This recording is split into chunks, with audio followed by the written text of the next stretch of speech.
Hello everyone.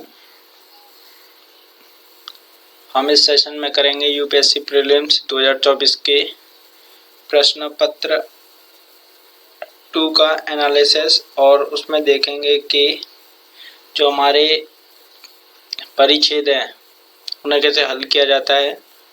फिर उसके बाद हम मैथ्स के करेंगे, फिर उसके बाद रीजनिंग के करेंगे।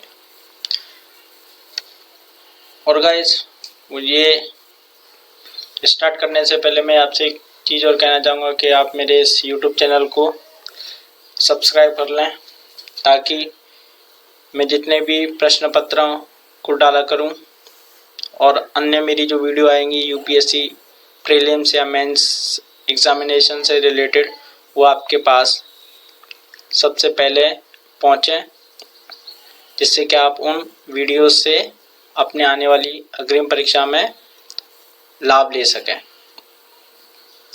तो मेरे इस वीडियो को आप जितना चाहें उतना शेयर करें और लाइक किया करें और कमेंट तो किया करें, ताकि मुझे पता चल सके कि आप और वीडियो में आपकी क्या क्या रिक्वायरमेंट है।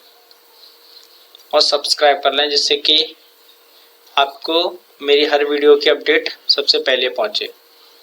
तो चलो ज़्यादा वक्त ज़ाया ना करते हुए हम स्टार्ट करते हैं।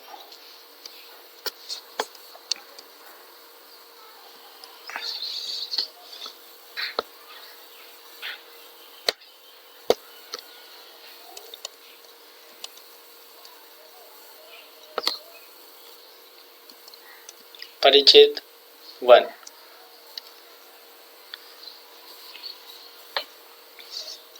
तो हमें कैसे करना है, पहले मैं आपको जो स्ट्रेटेजी बताऊंगा, जैसे कि एक परिच्छेद को हम जल्दी से जल्दी कितना कर सकते हैं। क्योंकि बहुत बार देखा गया है कि यूपीएससी का जो सीसेट का प्रश्न पत्र है, पिछले 2-3 सालों से बहुत टफ या ऐसा बनाया जा रहा है कि जिससे कि स्टूडेंट का टाइम खराब हो और ज़्यादा से ज़्यादा वो क्वेश्चन हल ना कर पाए।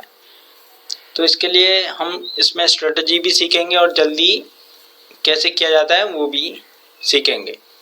तो अभी हम करते हैं परिच्छेद क्रमांक 1।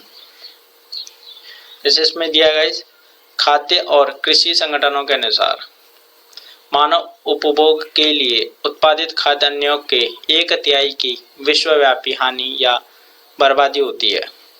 आरंभिक कृषि उत्पादन से लेकर अंतिम घरेलू उपभोग तक की संपूर्ण आपूर्ति श्रृंखला के दौरान खाद्य अन्न की हानि या बर्बादी होती है। इस बढ़ती बर्बादी के परिणाम स्वरूप लगभग 45% तक भूमि निम्नीकरण यानी कि लैंड डिग्रेडेशन भी हुआ है, जिसके मुख्य कारण निर्वनीकरण, असाधारणीय कृषि पद्धतियां और अत्यधिक भूजल निष्कर्षण है। बर्बाद हुए खाद्यान्न पर व्यय की गई ऊर्जा के परिणाम स्वरूप प्रति वर्ष लगभग 3.5 बिलियन टन कार्बन डाइऑक्साइड का उत्पादन होता है। क्षय के परिणाम स्वरूप वायुमंडल में अन्य गैसों का हानिकारक उत्सर्जन भी होता है। खाद्य अन्न पर्याप्त और खाद्य अन्न संधारणीय के चक्र को पूरा करने के लिए खाद्यान्न की सभी रूपों में हानि या बर्बादी का समाधान करना महत्वपूर्ण है।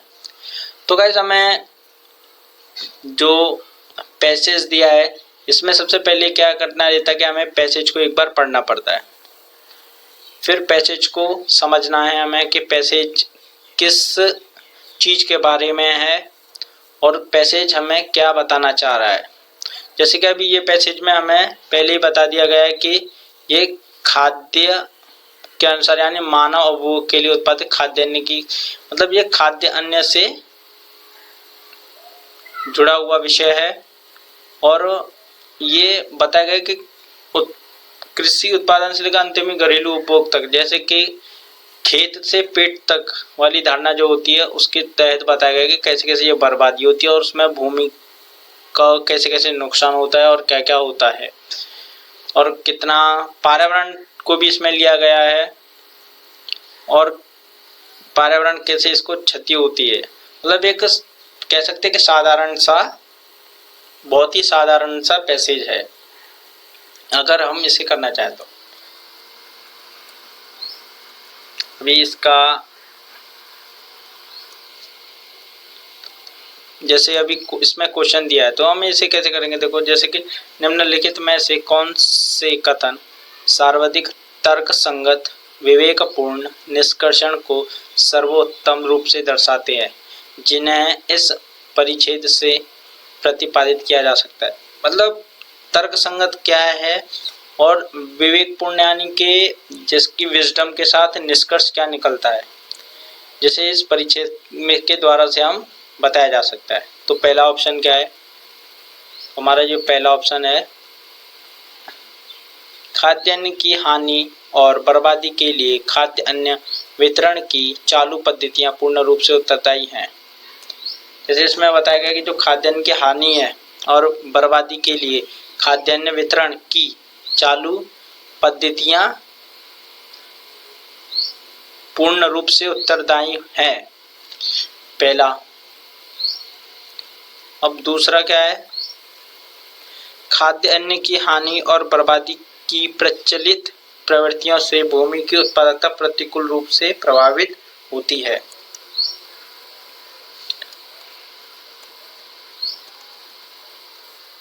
और तीसरा, खाद्यान्न की हानि और बर्बादी में कमी के परिणाम स्वरूप कार्बन फुटप्रिंट में कमी आती है। खाद्यान्न की हानि और बर्बादी को रोकने या कम करने के लिए कटाई उपरांत प्रौद्योगिकी उपलब्ध नहीं है।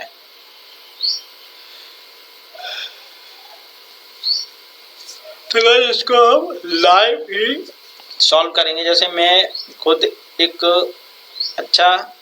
अच्छे से मैंने सॉल्व करता हूँ।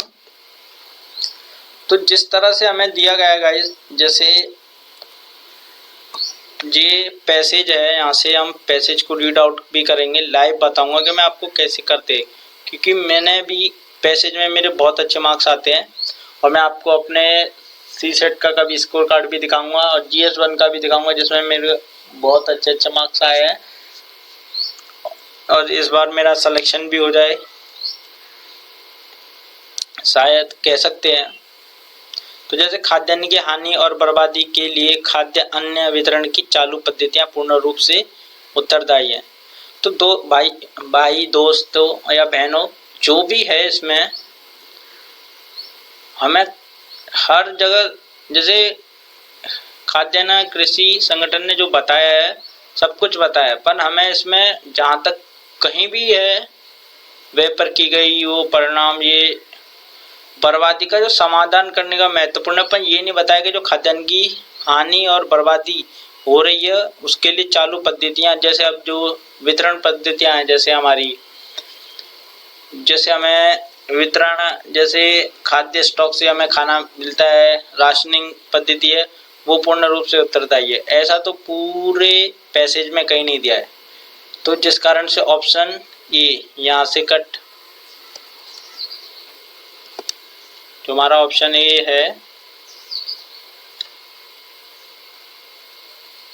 ये यहाँ से नहीं होगा, यहाँ पे भी 1 है, यहाँ पे भी 1 है, तो बचा क्या, केवल बी। तो ये तो हो गया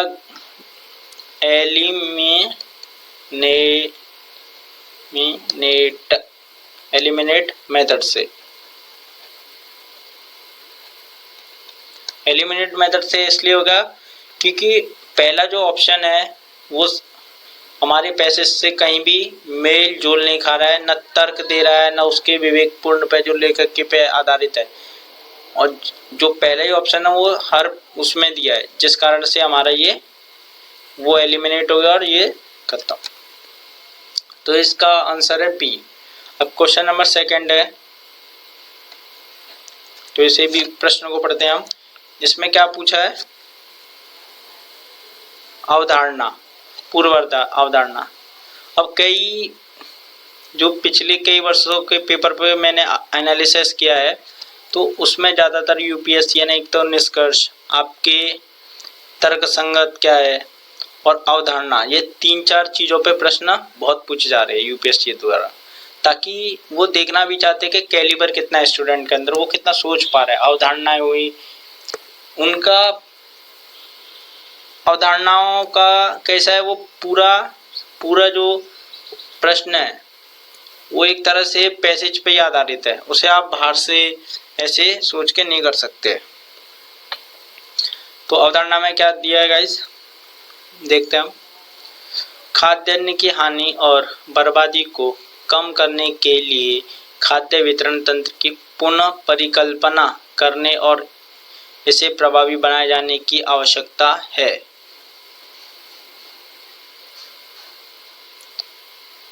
खाद्यान्न की बर्बादी और हानि में कमी लाने को सुनिश्चित करना सभी नागरिकों का एक सामाजिक और नैतिक उत्तरदायित्व है। नैतिक उत्तरदायित्व है। तो जो पूर्व धारणा के प्रश्न होते हैं ना, 95% पैसेज पर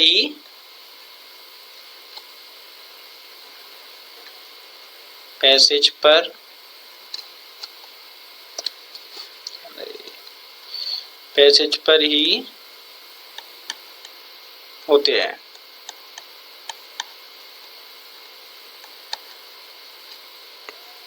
तो जैसे देखो इसमें क्या है, खाद्यान्न की हानि और बर्बादी को कम करने के लिए खाद्य वितरण प्रणाली की प्रभावी, तो खाद्य पर्याप्तता और खाद्य संधारणा के चक्र को पूरा करने के लिए खाद्यों की सभी रूपों में हानि और बर्बादी का समाधान करना महत्वपूर्ण है। तो समाधान करना है तो एक तरह से इसमें दिया है खाद्य की हानि और बर्बादी को करने के लिए खाद्य प्रभावी बनाने के एक तो है, और दूसरा जो है हमारा क्या है, खाद्यान्न की बर्बादी और हानि में कमी लाने को सुनिश्चित करना एक सभी नागरिकों का एक सामाजिक और नैतिक उत्तरदायित्व है। जहाँ तक कि नागरिकों के द्वारा जो स्वरूप है उसमें नहीं क्या है, खाली इसमें खाद्य के सभी रूपों में बताया गया है, खाद्य के सभी रूपों में, ना कि नागरिकों के द्वारा क्या क्या किया जाए वो नहीं बताया गया। तो जिस कारण से ये ऑप्शन नहीं है, केवल एक।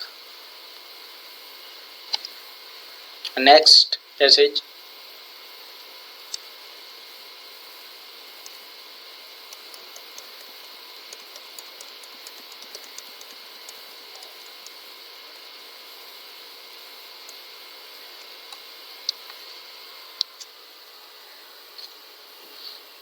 तो एक बार आप रीड आउट कर लें और मैं भी रीड आउट करता हूँ, और आप फिर मुझे इसमें कमेंट सेक्शन में पॉज करके आंसर दे देना कि ये है, फिर उसके बाद मेरे आंसर से आप अपना आंसर मिलाना और देखते हैं कि कितने जन आंसर दे पाते हैं।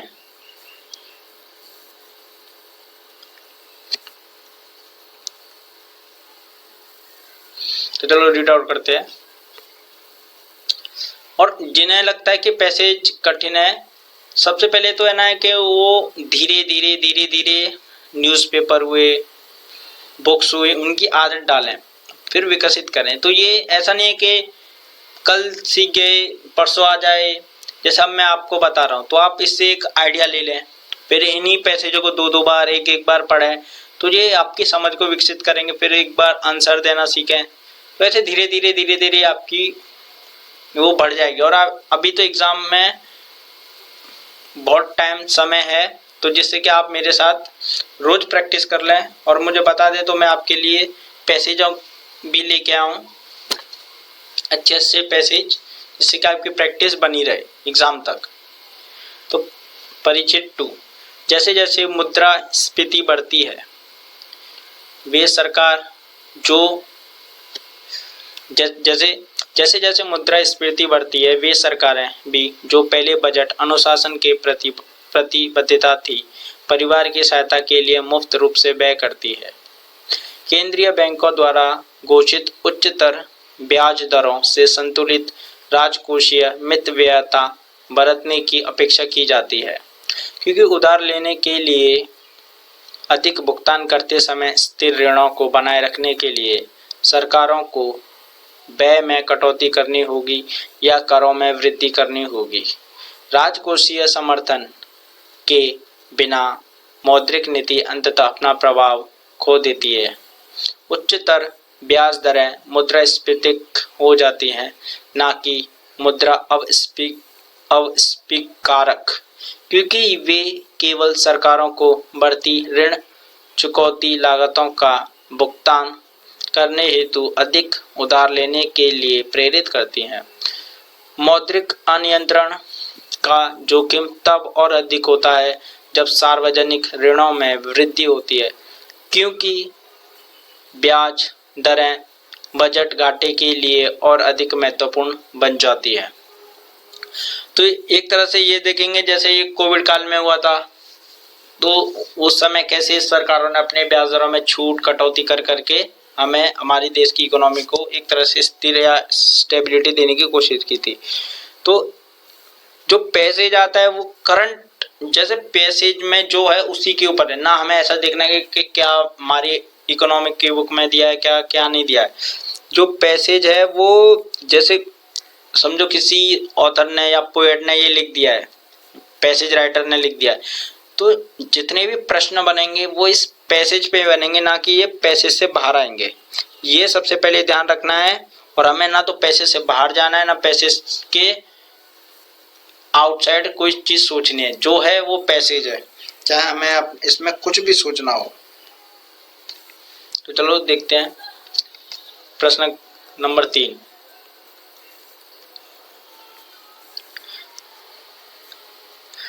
जैसे प्रश्न बनता है इसमें, निम्नलिखित में से कौन सा कथन सर्वाधिक तर्कसंगत और विवेकपूर्ण निष्कर्ष का सर्वोत्तम रूप से दर्शाता है, जिन्हें हम इस परिच्छेद से प्रतिपादित किया जा सकता है। जैसे ये परिच्छेद है, इसमें कौन से तर्कसंगत रूप से वो सर्वोत्तम रूप से दे सकते हैं, जिन्हें हम मतलब ये तर्क क्या है और हमें बताना है कि कौन सा इन दोनों में से इस पैसेज का सही मूल्यांकन या एक तरह से निष्कर्ष देता है। तो पहला पॉइंट है, केंद्रीय बैंक बजट समर्थन के बिना मुद्रास्फीति को कम नहीं कर सकते हैं।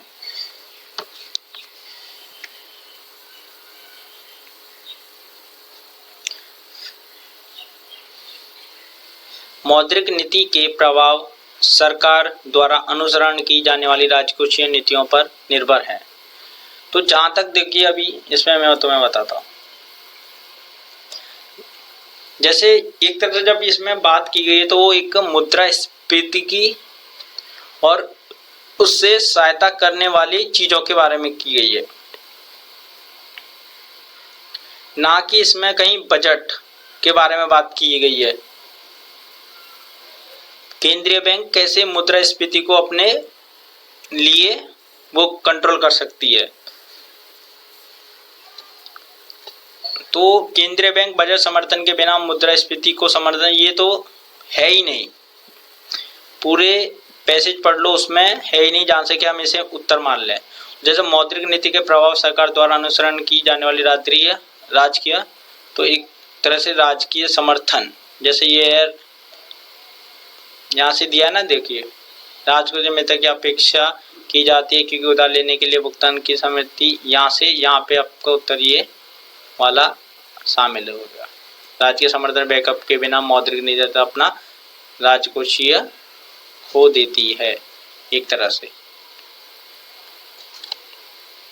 पर निर्भर है। तो इसके लिए इसका आंसर है बी। नेक्स्ट क्वेश्चन, ये पूर्व धारणा है। तो इसमें पूर्व धारणा वाले में क्या है, जैसे ये तो मैंने कहा था आपसे कि पूर्व धारणा वाले जितने भी क्वेश्चन रहेंगे वो ज़्यादातर पैसेज पर ही डिपेंड रहते हैं। 95-98% ऑलमोस्ट सारे क्वेश्चंस पैसेज पर ही होते हैं, पर कुछ कुछ प्रश्न ऐसे होते हैं कि जिनमें हमें जैसे कॉज और इफेक्ट वाले प्रश्न होते हैं ना, जैसे ये कारण है, इसका परिणाम क्या होगा, या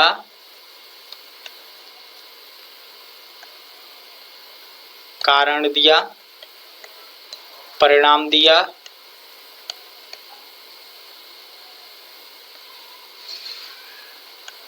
अब इसका कारण दे दिया, परिणाम दिया, इसका समाधान पैसेज के आधार पर क्या है, ऐसे प्रश्न। तो मैं जो टैलेंटेड वर्ड होते हैं ना, जैसे प्रश्नों में पूर्वधारणा है, ये पूर्वधारणा हुआ, ये तर्कसंगत विवेकपूर्ण आदि के बारे में भी वीडियो बनाऊंगा, और क्वेश्चन के दो क्वेश्चन के साथ बनाऊंगा, जिससे कि आपको और अच्छे से आपको क्लियर हो सके और आगे की प्रैक्टिस भी आप अच्छे से खुद भी कर सकें और मेरे साथ भी जुड़े रहें। तो इसमें उच्चतर कीमतों के लिए सरकार की राजकोषीय नीतियां पूर्ण रूप से उत्तरदायी हैं। उच्चतर कीमतों के लिए ऐसा तो कुछ दिया नहीं है,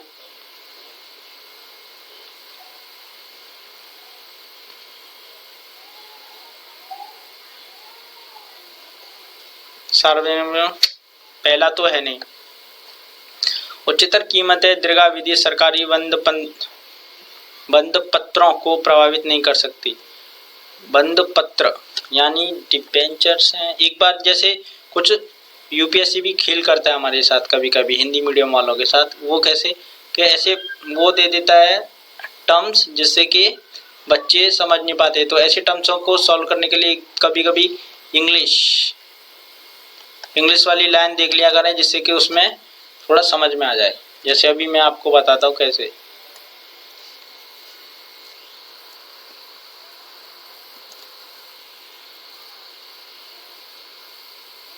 इंग्लिश वाली लाइन,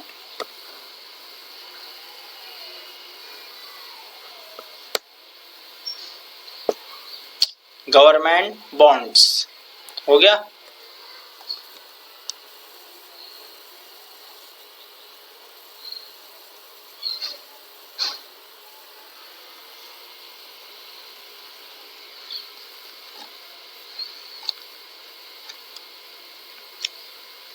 गवर्नमेंट बॉन्ड्स बंद पत्र को क्या यूपीएससी भी कमाल है हमारी।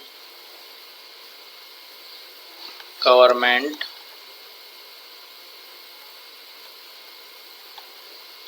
बॉन्ड्स, तो आपने देखा, तो इसका क्या होगा गाइस। जैसे गवर्नमेंट बॉन्ड्स के बारे में कहीं दिया है, मैंने अब तक पढ़ा था, मुझे तो नहीं लगा, तो ना इसके बारे में दिया है, तो इसका ना तो 1 ना तो डी।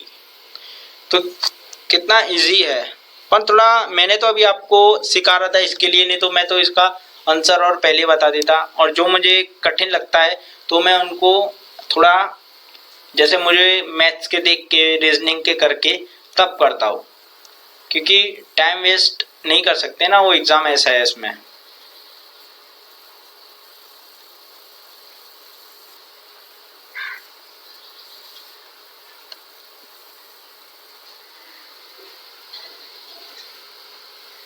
नेक्स्ट पैसेज, अब ये मैथ्स के हैं इसमें, इसके बाद मैथ्स एंड रीजनिंग के। मैथ्स और रीजनिंग के लिए भी मैं सोच रहा हूँ कि क्लासेस में जैसे हमारे जो रहते हैं मैथ्स और रीजनिंग में, जैसे परसेंटेज हुआ, एवरेज हुआ, प्रॉफिट एंड लॉस हुआ, टाइप एंड सेल्टन, जैसे अर्थमेटिक्स के हैं, उनके ऊपर धीरे धीरे वीडियोस लाऊं, जिससे कि आप सभी को फ़ायदा हो। और फॉर्मूला दूं कि ऐसे ऐसे फॉर्मूला होते हैं, क्योंकि मैंने कई सारी वीडियो देखी हैं जिसमें जो टीचर्स हैं बच्चों को भ्रमित करते हैं कि फॉर्मूला देते नहीं है, खाली उन्हें सवाल सिखाते रहते हैं, जिससे कि हमारा बहुत कीमती समय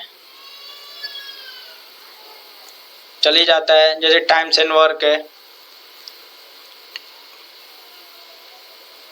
तो ये सब मैं ऐसे फॉर्मूला मैंने बनाए हैं जिससे कि आप सभी को फॉर्मूला दूं, जैसे कि परसेंटेज के फॉर्मूला हो गए, टाइम्स एंड वर्क के फॉर्मूला हो गए, जैसे कि आप सभी आसानी से ऐसे सम्स को कर सके। कम से कम अर्थमेटिक के 12 13 क्वेश्चंस को आप फटाक से कर सके। और फिर रीजनिंग के भी ऐसे ही कैलेंडर हुआ, कैलेंडर चैप्टर से, वॉच घड़ी चैप्टर से, ऐसे फॉर्मूला दे दूँ कि जिससे आप सभी अच्छे से अपने सीसेट एग्ज़ाम की तैयारी कर सके।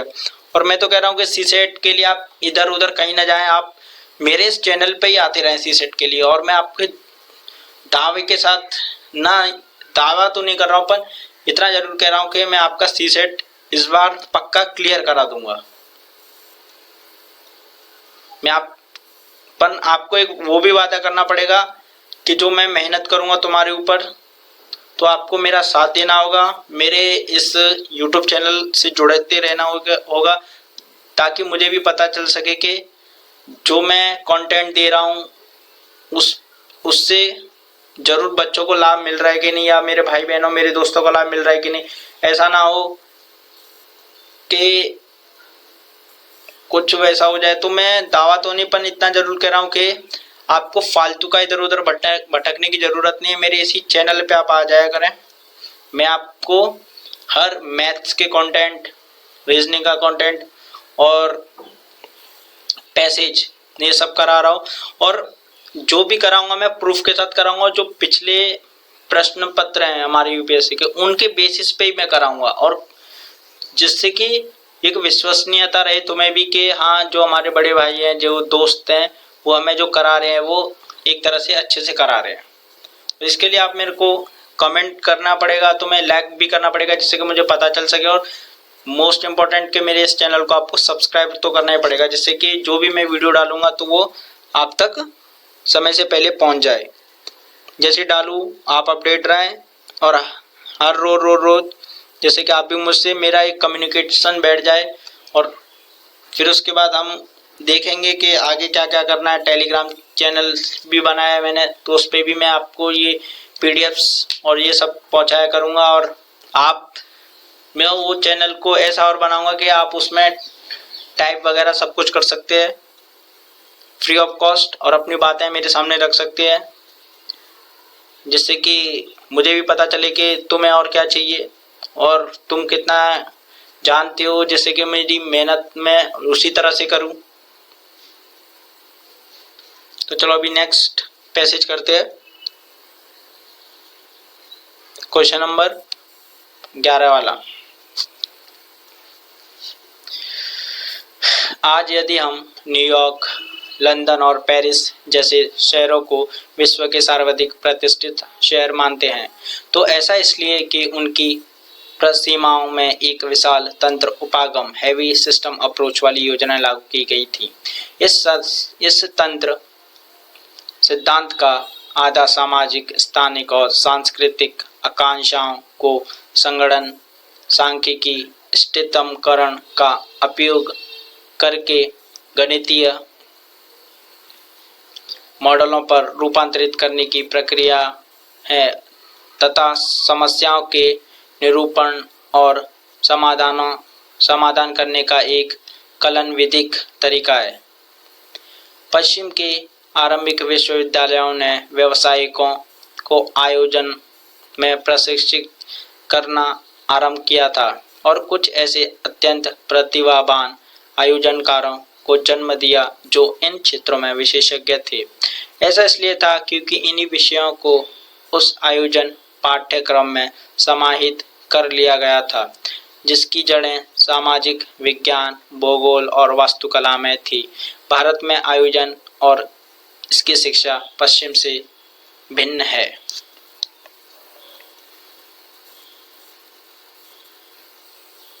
तो इसमें ये पैसेज में मतलब कुछ ज़्यादा दिया नहीं है। एक तरह से हमें बताया गया है कि जो सिस्टम है वहाँ का, एक तरह से पढ़ाई का, एल्गोरिदम का किस तरह से कार्य करता है, उसके ऊपर पैसेज है ये पैसेज में मतलब इधर से ही करना है हमें, और कुछ ज़्यादा अपने आप से वो करने की ज़रूरत नहीं है। तो चलो हम ऑप्शंस पढ़ते हैं। जैसे सर्वाधिक तर्कसंगत और विवेकपूर्ण निष्कर्षों को सर्वोत्तम रूप से दर्शाता है। जैसे उपरोक्त ये मतलब ऑप्शंस हैं जिसमें इसमें बताया गया है कि हमें कैसे कैसे करना है और कौन सा तर्कसंगत और विवेकपूर्ण निष्कर्ष को बताता है। तो ऑप्शन नंबर 1 पढ़ते हैं, चलिए। नगर आयोजना पाठ्यक्रम की पाठ्यचारा में विविध और अंतर विषयक उपागम शामिल होने चाहिए। भारत में नगर के प्रशासकों में नगर आयोजना और औपचारिक भारत का नाम नहीं है। मतलब ये तो मैंने ऐसे टिक किया, ये आंसर नहीं है, ये इसलिए टिक किया क्योंकि ये भारत का, ये मतलब ऐसा एक तरह से हो सकता है। नगर आयोजना पाठ्यक्रम के पाठ्यचारों में विविध और अंतर विषयक उपागम शामिल होने चाहिए, ऐसा है। ये भारत का है, इसके लिए इसमें ये तो नहीं होगा क्योंकि भारत के बारे में बात की नहीं गई है हमारे इस पैसेज में। अभी नेक्स्ट है, भारत में नगरीय क्षेत्रों का प्रबंधन एक स्थानीय मामला है जहां अपर्याप्त निधियों की चिरकालिक समस्या बनी रहती है। कुछ भी दे देते हैं यूपीएससी, मतलब बहुत ऐसा नहीं है कि सब ये 2 4 10 प्रश्न ऐसे देता है जहां से पूरे प्रश्न पत्र को खराब कर देता है। नहीं तो यूपीएससी बहुत अच्छा प्रश्न पत्र सेट करता है। जैसे देखो ये भारत, ये इस पैसेज में तो जहां भारत के बारे में कुछ दिया ही नहीं है तो वहां कुछ भी दे दिया कि प्रबंधन, कुछ भी, ये भी नहीं है। अब डी वाला ऑप्शन देखते हैं, हमारे नगरीय क्षेत्र में जनसंख्या का उच्च घनत्व और व्यापक गरीबी के कारण इसमें योजनाबद्ध विकास कर पाना अत्यंत कठिन है। कुछ भी, ये तो ऑप्शन मतलब जनसंख्या का उच्च घनत्व और व्यापक गरीबी के कारण, मतलब ऑप्शन ये भी नहीं है। तो ऑप्शन ए ही सही है। देखा स्पीड, ये वाले क्वेश्चन में हमने कैसे जल्दी से कर लिया। तो जैसे जैसे मैं तुम्हें कराते जाऊंगा वैसे वैसे तुम्हें अपनी स्पीड भी पता चलती जाएगी और मैं भी तुम्हारे साथ बहुत मेहनत करूंगा कि और आपका अच्छा हो जाएगा।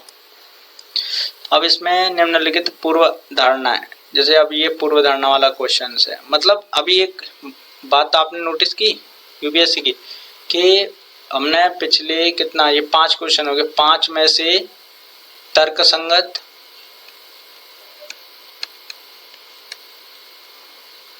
और पूर्व धारणा है, 2 तरह के क्वेश्चन पूछे हैं। तो अभी हम नेक्स्ट क्वेश्चन पे जाते हैं, क्वेश्चन नंबर 12।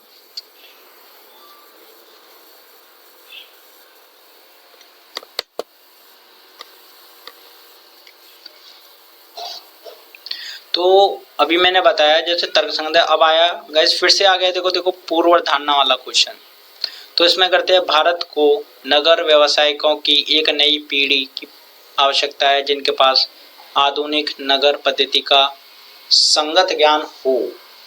भारत में आयोजन और उसकी शिक्षा, जैसे इसमें ये टॉपिक लाइन तो दी है।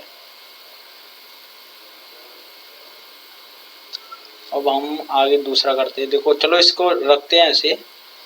फिर डी सेकंड वाला, वर्तमान में भारतीय विश्वविद्यालय में तंत्र उपागम का अप्रोच, नहीं ये तो नहीं है, विश्वविद्यालय के बारे में कहीं दिया नहीं गया है इसके लिए। मतलब लग रहा है मुझे ए और डी। मैं गाइस आपको एक श्योरिटी देना चाहता हूँ, देखो जब तक यूपीएससी में से आंसर की रिलीज नहीं हो जाती तब तक तो कुछ भी नहीं कर सकते। और मैं भी ऐसा आपको नहीं बताऊंगा कि कौन सा भी प्रश्न कैसे भी मैं आंसर लगा दूं जिससे कि आप भी मेरी विश्वसनीयता पर शक करें, या आपको मैं गलत डायरेक्शन दूं जिससे कि अरे हाँ इसका तो ये हो गया। बहुत सारे अभी यूट्यूबर्स हैं, बड़े बड़े यूट्यूबर्स हैं, मैंने देखे हैं कि मैंने जब भी जो सी सेट की कोचिंग है मैंने नहीं ली है, मैंने सारी प्रैक्टिस अपने से की है और बुक्स ला के, और खाली मैंने मैथ्स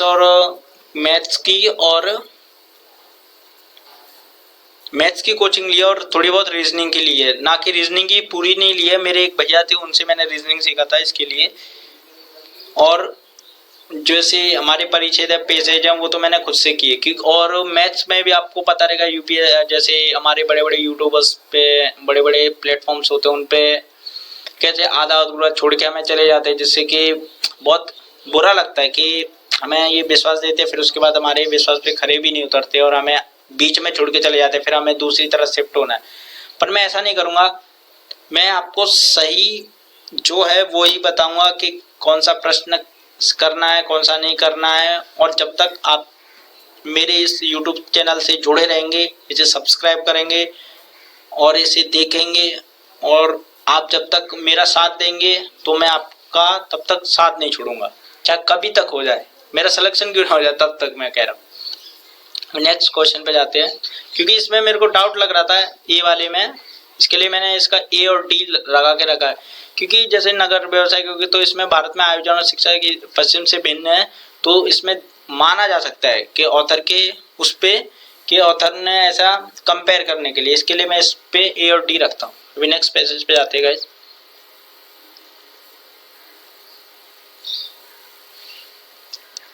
पैसेज नंबर 2 स्टार्ट करते हैं।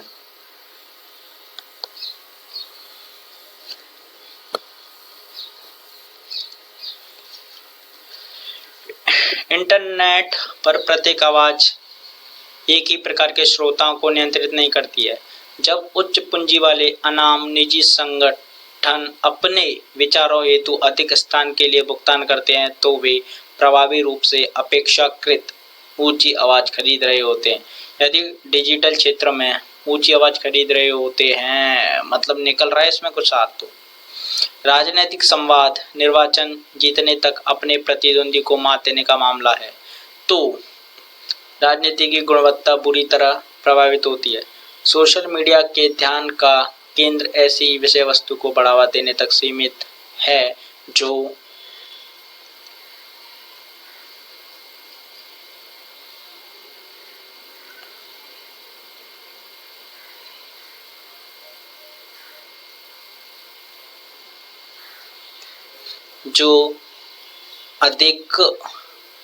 अधिकांश प्रयोक्ता संलिप्त एंगेजमेंट सर्जित करे, भले ही विषय वस्तु कितनी भी भड़काने वाली क्यों ना हो।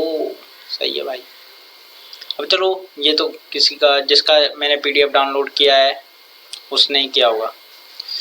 जैसे निम्नलिखित में से कौन सा कथन उपर्युक्त परिच्छेद के केंद्रीय विचार यानी मेन आइडिया, जैसे इसमें हाँ दिया है मेन आइडिया जो भी है वो बताना है।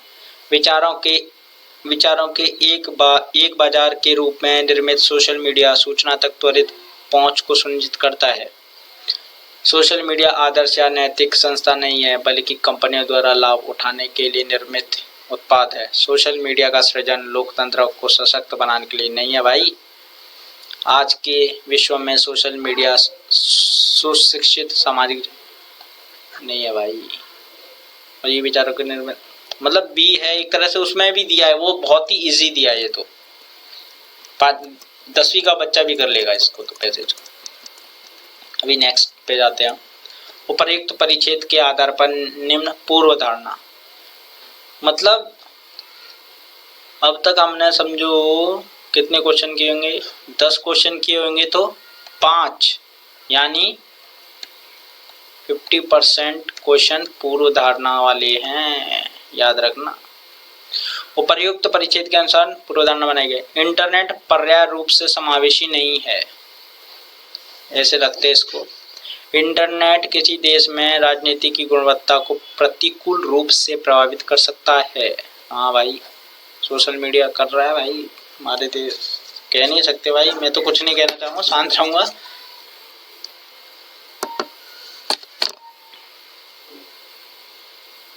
तो क्या आंसर हो इसका, तुम भी ट्राई करने का और देने की कोशिश करने का, खाली मैं जो पैसे पढ़ता हूँ तब भी।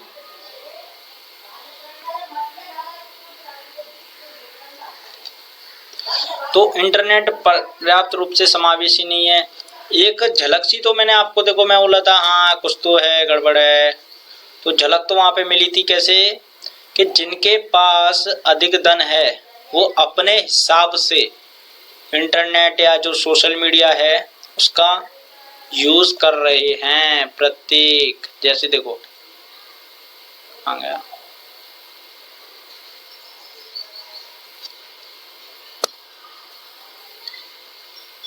इंटरनेट पर प्रत्येक आवाज भले एक को नियंत्रित नहीं करती है, पर जैसे ये वाला भुगतान करते हैं तो प्रभावी अपेक्षाकृत आवाज खरीद रहे होते हैं यदि डिजिटल। तो मतलब इसमें मान सकते हैं, इसे ले सकते हैं, क्योंकि समावेशी नहीं है, क्योंकि जिसके पास अधिक धन है वो जैसे मन कर रहा है वैसे मीडिया, सोशल मीडिया का उपयोग कर रहा है। कहते हैं ना सब पैसे का जादू है, तो इधर वही लग रहा है कि हाँ पैसे का, यहाँ पे सब पैसे का, भैया बोल देना पैसे का ही कमाल है।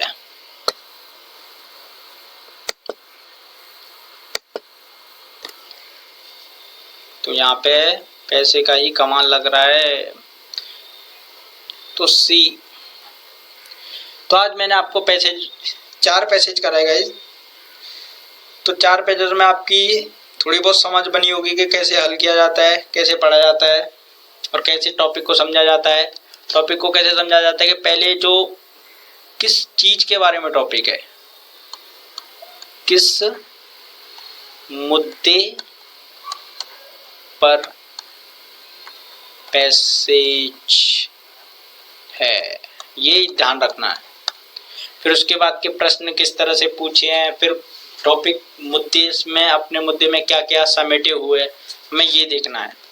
और आगे जैसे और भी प्रश्न हैं, जैसे पूर्व धारणा के हैं, तो मैं अभी आपको सारे टॉपिक्स, जैसे ये वर्ड्स होते हैं ना, जैसे पूर्व धारणा है, निष्कर्ष है, क्रैक्स है, मेन आइडिया है, निष्कर्ष है, ये और भी होते हैं। उनकी सबकी मैं आपको एक सेपरेट वीडियो बनाऊंगा, दो एक क्वेश्चन के साथ, जिससे कि आपका जो क्लियरिफिकेशन है वो और अच्छे से हो जाए। तो पैसेज पे हो जाएगा। फिर उसके बाद मैं आपको मैथ्स के जितने भी अर्थमेटिक के होते हैं चैप्टर्स उन्हें सिखा दूंगा। और रीजनिंग का तो टेंशन मत लीजिए, रीजनिंग तो मैं आपको बता दूंगा। और ये अर्थमेटिक का भी टेंशन न लें, अर्थमेटिक को मैं ऐसे बताऊंगा जैसे कि पहले आपको फॉर्मूलाज बताऊंगा। फिर उसके बाद यूपीएससी के ही, खाली कोर यूपीएससी के ही प्रश्न हम उठाएंगे और उनको हल करेंगे, ना कि मैं आपको ऐसा बताऊंगा कि हाँ हाँ हंस दिया, 2 क्वेश्चन करा दिए जैसे प्लेटफॉर्म्स पे बताते हैं, और 4 मिनट में ये कर दिया, 5 मिनट में मैंने ये कर दिया।